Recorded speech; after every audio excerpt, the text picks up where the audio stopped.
ஆண்டவராகிய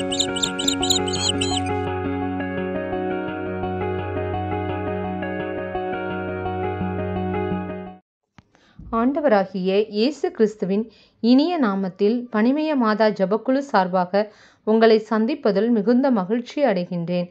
நாம் இன்று தியானிக்க எடுத்திருக்கும் திருவசனம் பாரூக்கு அதிகாரம் 5 இறைவசனம் 1. எருசலேமே, உன் துன்ப துயரத்தின் ஆடைகளை களைந்துவிடு. கடவுள் உனக்கு அருளும் மாட்சியின் பேரழகை என்றென்றும் ஆடையாக அணிந்து கொள்.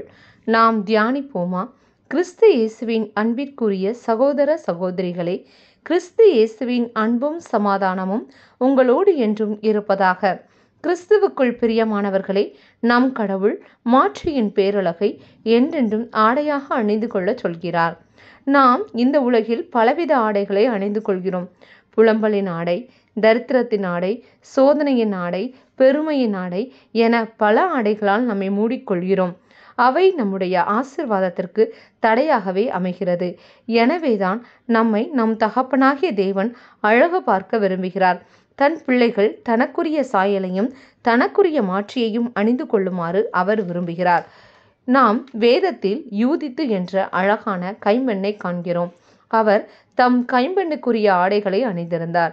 அவர் இஸ்ரேல் மக்களை காக்கும்படி தம் கைம்பெண்ணுக்குரிய ஆடைகளை களைந்து வெற்றியின் ஆடைகளை அணிந்து கடவுளின் துணையால் அசிரிய படைத்தலைவன் ஒலோபெரினின் பிடியிலிருந்து இஸ்ரேலை விடுவித்து உன்னத கடவுளின் ஆசி பெற்றவராய் திகழ்ந்தார். காணாமற் போன மகன் ஓமையில் தகப்பன் தன் தவறுகளை எண்ணி மனம் மாறி தம்மிடம் திரும்பி வந்த மகனுக்கு முதல் தரமான ஆடைகளை உடுத்தி மகனுக்குரிய உரிமையை கொடுத்து தன் மகனை அழகு பார்க்கிறார்.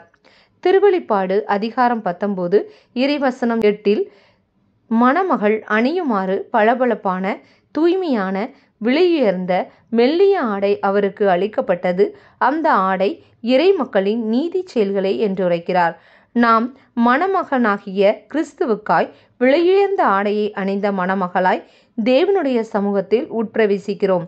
ஆம் பிரியமானவர்களே, நம் தேவன் நம்முடைய துயர வாழ்க்கையிலிருந்து விடுவித்து நமக்கு வெற்றியின் ஆடைகளை அணிவித்து தன் மகளாகும் மகனாகும் உரிமை பேற்றின் ஆடையை அணிவித்து இறுதியான நம்மை நீதியின் வஸ்திரமான ஆட்டுக்குட்டியின் திருமண விருந்தில் பங்கேற்கும் மணமகளின் ஆடையை அணிவித்து நம்மை அழகு பார்க்கிறார். எனவேதான் நாம் துதியின் ஆடைகளால் நம் தேவனை போற்றுவோம்.